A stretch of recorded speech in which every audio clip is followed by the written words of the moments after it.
If you know anything about me, you know I absolutely love halflings, hobbits, and twee folks of all kind. Doesn't matter what franchise they come from. I love how silly they are, how they love to cook, and how that's somehow always incorporated into their battle strategies, and most importantly, I love how wildly creative their lore and unit choices can often be across different RPGs and tabletop wargaming systems. I mean, just look at these dudes. How could you look at this and somehow not immediately think to yourself that this is what the peak of performance looks like? Now, when I was still brand new to this franchise, I knew that 40K was supposed to be Warhammer Fantasy in space, but the nuances of that were admittedly kind of lost on me. I got that the squats were supposed to be the dwarves and the ogrins were supposed to be ogres, but I found myself sitting there like, where are the halflings? Well, imagine my absolute delight when I found the Ratlings, hobbits in space with sniper rifles. It honestly doesn't get any better than that. But whereas in other franchises, halflings are often considered to be their own species, in Warhammer 40K, just like the ogrins and the squats, they're instead an evolutionary offshoot of mankind that we refer to as abhumans. Although the vast majority of abhumans are loyal, functioning members of society, to say that the Imperium and its citizenry hold a certain degree of prejudice towards them is a pretty big understatement. For millennia, rumors have spread like wildfire about the Ratlings, that claim on one hand they're a pack of sneaky thieves, a bunch of gluttonous hedonites that hate working and just want to live a carefree life. But on the other hand, those rumors also claim that these drunken little bastards are some of the best snipers in the entire Imperium. But is there any truth to any of these rumors? In addition to sniping, what are the Ratlings' roles within the Astra Militarum? Where do they come from and what is their history? How are they viewed by the Imperium, and how has their lore changed over the years? Well, in this video, we're going to learn everything there is to know about the Ratlings, and we're even going to take a sneak peek into some of their new lore that was included in the brand new Warhammer 40,000 Kill Team set, Brutal and Cunning, as Games Workshop was nice enough to provide me with a preview copy. Now don't get me wrong, I love that we got brand new models for the Ratlings, and they're great, but I'm all about the juicy new lore tidbits that come in the book that's in the set. And I gotta be honest, after reading it, they're going in kind of a dark new direction with the Ratlings. Alright, with all that said, let's dive headfirst into the grimdark. But first, this video is sponsored by Hero Wars, who, thanks to an epic collaboration between Paramount Pictures and Nexus, just added the iconic Teenage Mutant Ninja Turtles to the game. That's right, your favorite heroes in a half-shell are joining the world of Dominion. And this is way more than just a character drop. It's an all-new adventure that you're not going to want to miss. From December 2nd until December 21st, Hero Wars is running a huge special event featuring the Ninja Turtles, where you can discover their journey into Dominion, unlock their secrets, and fight alongside these amazing heroes. And the best part is, you can add these heroes to your squad for free, so don't miss this opportunity. But that's not all. Be on the lookout for some limited time offers, including iconic characters like Shredder and Casey Jones skins that'll power up your heroes like never before. Here's the thing, if you want to get in on the action and collect all these unique rewards, you're gonna have to be fast, as once this event wraps up, the turtles are no longer going to be available. So don't wait. Mark your calendars, rally your friends, and start playing Hero Wars for free today. The game is available on mobile and can even be played right in your browser on the next tab. Download Hero Wars for free today using my link in the description, and I'll see you in game. Let's make this event legendary. Big thanks to Hero Wars for sponsoring this video. In order to understand the Ratlings and their place within the Imperium, we need to go back more than 30,000 years, to when mankind first began spreading out past the boundaries of the Sol system in order to colonize distant worlds. Now sure, some of the planets that mankind would come across were pretty similar to ancient Earth. Others, however, had some pretty strange properties. Whether they be bathed in the radioactive light of baleful stars or be subject to extreme gravitational distortions. Over the millennia, the people who lived on these hazardous planets would begin to evolve and mutate in order to withstand some of their extreme conditions. There's even some evidence to suggest that humanity's ancient ancestors may have played a role in this rapid evolution through genetic engineering, as normally such changes would take hundreds of thousands or even millions of years to become prominent. Now, whether such abnormalities were wrought by the hands of man, environmental effects, or a combination of the two, The ultimate result was that the human species diverged down multiple different evolutionary paths into a collection of subspecies that the Imperium refers to as abhumans. To name but a few of the 73 documented abhumans currently known to the Imperium, we have things like the Ogrins, the kin of the Leagues of Votan, the Felinids, the Beastmen, and of course the subject of today's video, the Ratlings. Although it is believed that the Imperium was at least moderately more tolerant of genetic deviation while the Emperor still walked the stars, true acceptance of any form of mutation is now viewed as a grievous sin by the ecclesiarchy. In this age of superstition, where genetic abnormalities and spiritual corruption are often intrinsically linked, the Imperium citizens have been taught to view abhumans with a mixture of suspicion and contempt. Now, despite the beliefs of the general population, there is a clear distinction between an abhuman and a mutant. Abhumans conform to a recognizable human standard. Their offspring are stable in much the same way that their parents are, and are no more prone to further mutation or corruption than any regular human. Out of the millions of abhumans currently believed to be living within Imperial society, few if any will ever reach positions of authority within Imperial hierarchy. All of them will be subject to fear and prejudice, and the majority will be recruited into the service of the Administratum, including its various subdivisions, most prominently in the context of Warhammer 40K, the Imperial Guard. The only ones officially eligible for citizenship being the ones that are most recognizably human, i.e. the Ogrins and the Ratlings. Whether citizens or not, abhumans that find themselves in service to the Administratum have the message of redemption hammered into them from a very young age. They are seen as being guilty of the sin of existence, and though loathsome, have been blessed with sacred purpose through penitent service in the name of the Imperium and the God Emperor, through which they will be redeemed. Now, of course, some abhumans see this for what it is, a blatant prejudice derived from ignorance and sanctioned discrimination that is designed to keep them in line, whereas others sadly buy into this propaganda, many of them harboring lifelong feelings of self-loathing. There are, however, many humans that do not fear abhumans and are sympathetic to their plight, many of these individuals being people who have actually spent time working and fighting alongside them. Now, due to their relative rarity when compared to a galaxy-wide human population said to be in the quintillions, such caring individuals are unfortunately few and far between. Okay, so now that we know all about abhumans and how they're viewed and treated by the Imperium, it may surprise you to know that with the Ratlings specifically, their lore has gone through a couple of different iterations over the years. Their earliest description from the first edition of Warhammer 40K was not exactly very flattering. They were described as idle, hedonistic, gregarious, over-friendly, and sexually promiscuous. They spent their lives eating until they were sick, drinking copious amounts of alcohol, and procreating uncontrollably.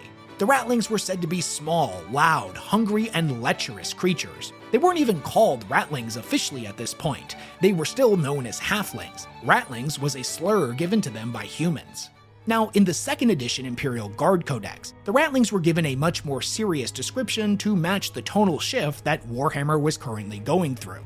Instead of being described as a bunch of lazy, hedonistic drunks, they were now instead said to be not particularly serious-minded, and generally peaceable.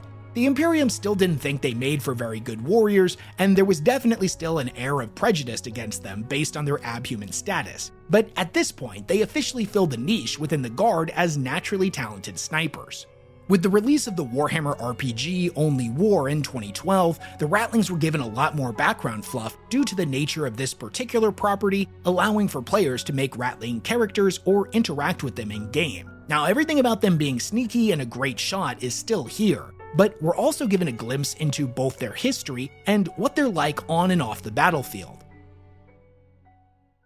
Now, forever, the homeworld of the Ratlings has been the planet of Orn's World, but in the Only War supplement Shield of Humanity, we learned that at some point in their history before joining the Imperium, they managed to spread out to many other planets as well.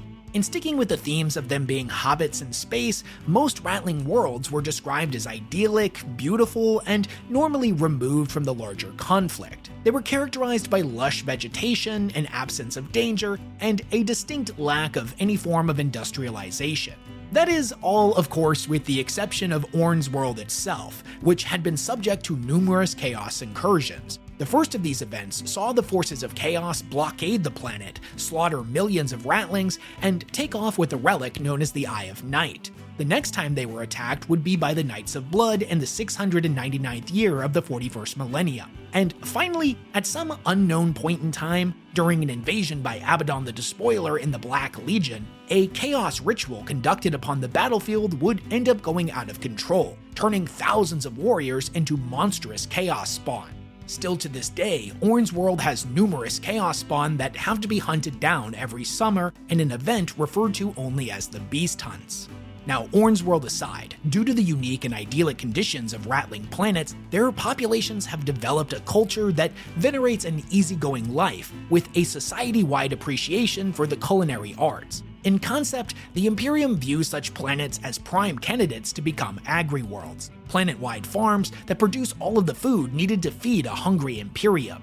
In practice, however, this rarely works out. The Ratlings' carefree attitude, aversion to hard work, and a lack of industrialization makes their planets more suitable for the label of pleasure world. These are planets noted for being places of significant culture, where the populace is dedicated solely to producing works of art, music, and other forms of entertainment. They're often used as recreational bases for important imperial servants, nobility, and wealthy traders. Whenever the tithe collection ships come to the Ratling planets, their contribution to the Imperial war effort primarily consists of manpower, soldiers taken to fill ranks within the Astra Militarum. The Only War RPG is also where we learned that not all of the Ratlings would end up filling combat roles. Some were employed by the Munitorum or the Administratum for support roles, most commonly as cooks, a role that, coincidentally, they were pretty well suited for. Even the worst of them was capable of taking a handful of simple ingredients and a few rations of corpse starch and whipping up a gourmet meal, something that was always appreciated by other soldiers who were used to eating the worst food imaginable. That being said, the Ratlings did have a bit of a mixed reputation, as rumors would spread about them being a pack of black marketers, scavengers, and pickpockets, and in fairness, these rumors were not exactly incorrect. The Ratlings had a reputation for stealing anything that wasn't nailed down, and no matter how many times they were brought up on charges of larceny, in each and every instance, all of the contraband and stolen goods would have mysteriously disappeared. In some instances, they were even noted for looting enemy vehicles and weapons, sometimes for profit, and other times just out of idle amusement. Whenever Ratlings would end up joining a guard regiment, word would quickly get around that if there was something you wanted, these were the guys to go to. As long as you showed them the respect they deserve and never attempt to pull one over on them or renege on a deal, they'll make sure that you're well taken care of. Whether you need the simple pleasure of an extra ration or pack of glow sticks, or something more substantial that will keep you alive a bit longer, like extra ammunition or a better rifle. Whether on or off the field, Ratlings presented an interesting conundrum for commanding officers. On one hand, their thieving, underhanded ways were at odds with the strict discipline required within the Guard. But on the other hand, the boost to morale they brought with them was undeniable. Honestly, most regimental commanders were happy to have them attached to their formations, and more than one colonel having been documented in the past as pulling rank in order to get a Ratling chef permanently transferred to his or her platoon. In their eyes, a few supplies going missing from time to time was a small price to pay in exchange. Ratling companies traditionally would be broken down into squads or even individual specialists and then distributed through numerous regiments and war zones. Although prejudice against abhumans certainly still existed within the Guard, on the macro scale, a regiment was considered lucky to be blessed with support from a Ratling platoon. The Only War supplement was also where the Ratling leader figures known as Fixers ended up getting fleshed out. Now these guys have a particularly sharp mind and even sharper wit, individuals that could harness their intelligence and natural charisma to act as a mouthpiece for their squad when interacting with other units within the Guard. Through charm, guile, and a little bit of false bravado, the Ratling Fixer ensures the well-being of those he considers his charge.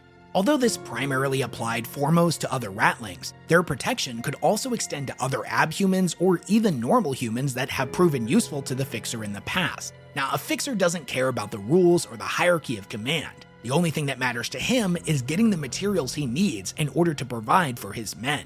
Now, on one hand, this may lead to the Fixer having to face harsher punishment than other Ratlings, but it also cements a feeling of undying devotion from his comrades. As his reputation grows and more come under his personal purview, the Fixer's influence grows considerably. On one end of the spectrum, you can think of a Fixer as a union boss that makes sure everybody is given respect and taken care of. But on the other end, they're kinda like a back market mob boss, individuals that are often at the head of many profitable smuggling and/or illicit gambling activities, and whose line of connections is matched only by all those in his pocket that are in his debt or owe him a favor.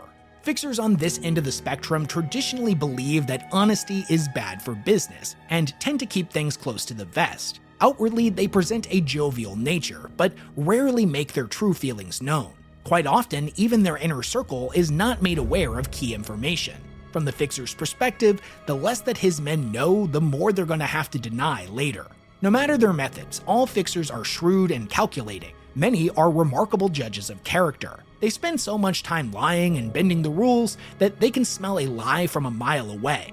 A Fixer's ability to quickly and accurately make decisions and snap judgments not only makes them great businessmen, but also makes them suitable for battlefield command. In the majority of cases, a Ratling Fixer will end up in a leadership position within a Ratling auxiliary unit. They know everything about each and every one of the men under their command. They know when to push them, when to exercise caution, and who is best suited for each and every type of job. Their role as protector isn't something that they take for granted, nor is it something that they only enforce through spoken word. When their comrades are in need of rescuing, it is almost always the Fixer that volunteers to brave enemy fire to make sure that everyone gets out alive and no one is left behind.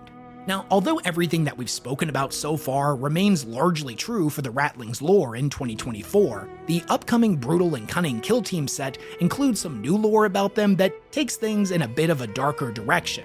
Whereas in Only War, the Ratlings were presented to us as strange yet important and appreciated units within the Guard, in the new Kill Team set, the grimdark themes of hopelessness, prejudice, and mistreatment of abhumans once again play a primary role in their story. So let's talk about it.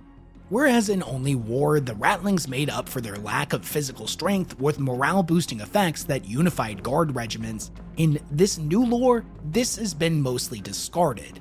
Ratlings and other abhumans are traditionally poorly trained and equipped in comparison to their human counterparts, most commonly being formed into abhuman-only auxiliary regiments, which only furthers the divide between them and their fellow soldiers.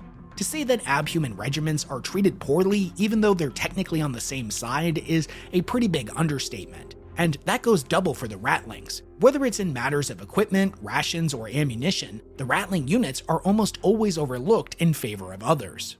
In earlier lore, their mischievous and thieving nature came from their previous carefree lives on ideal planets. Now, their rebellious and independent attitudes, as well as their inclination towards larceny, is derived specifically from the prejudice they face in the Guard. In order to survive, they have to secure what they need. Guardsmen or officers who have knowingly or unknowingly wronged them in the past, becoming their primary targets.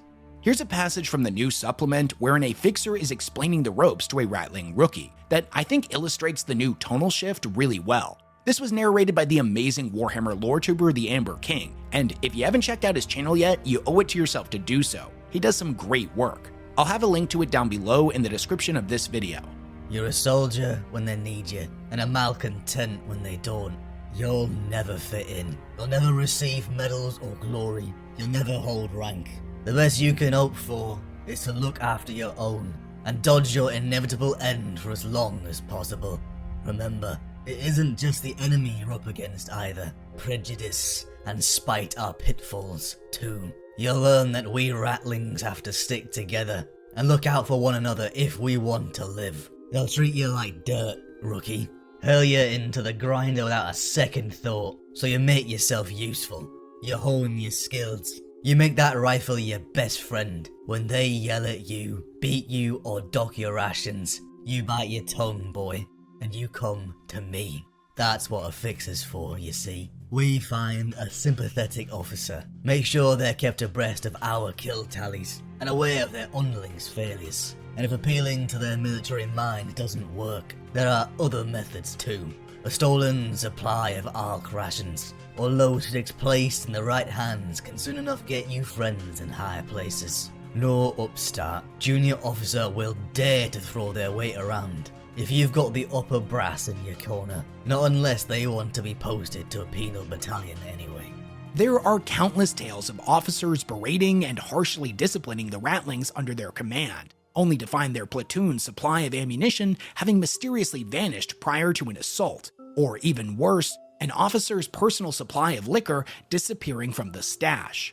Their record for thievery and ill discipline has ruined the reputation of Ratling auxiliary squads in the eyes of many officers, though there are some in the service of the God Emperor that do manage to see past all this. Such individuals recognize the Ratling's potential as soldiers with a unique skill set that, if managed correctly, can prove exceptionally useful. Now, sure, their lack of physical strength and endurance make them poor candidates for assault troops, but they're able to go places and do things that other soldiers simply can't. Their small size and uncanny ability to avoid detection makes them perfectly suited for covert reconnaissance operations, whether that take the form of infiltrating enemy positions in order to detonate explosives underneath fortifications or set up a series of mines along enemy supply routes. In the Kill Team supplement, Ratlings are noted for being exceptionally skilled survivalists and experts in urban combat. Whether their components be looted from supply dumps or pilfered from the dead, Ratlings are able to quickly rig up all manner of explosives, including makeshift trip mines and other such booby traps.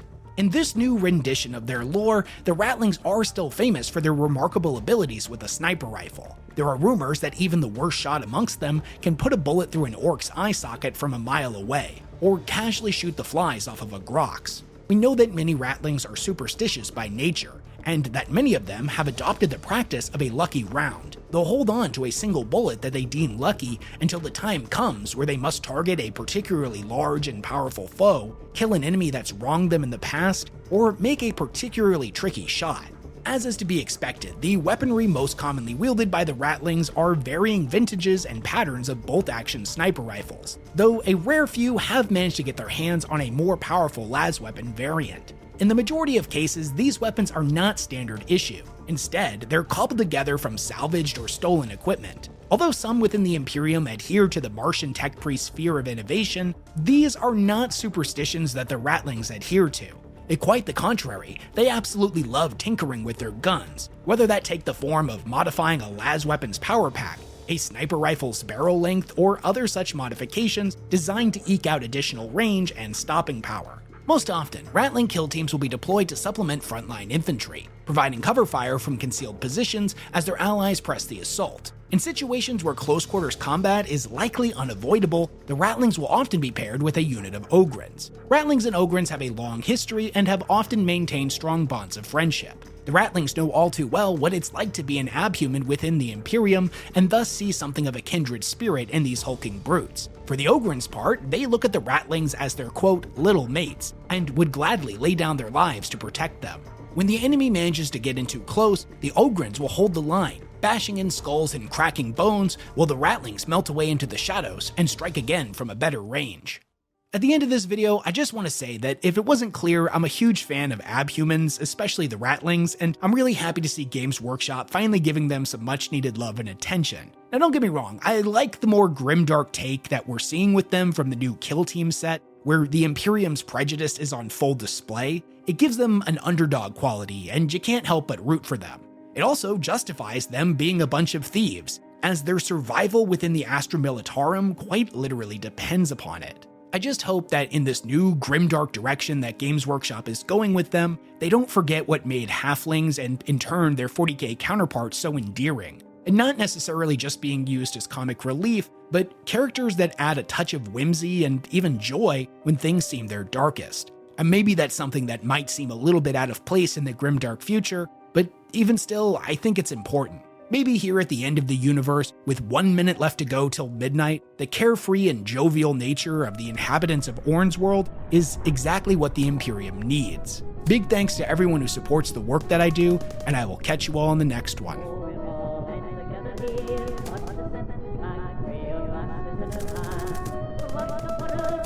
What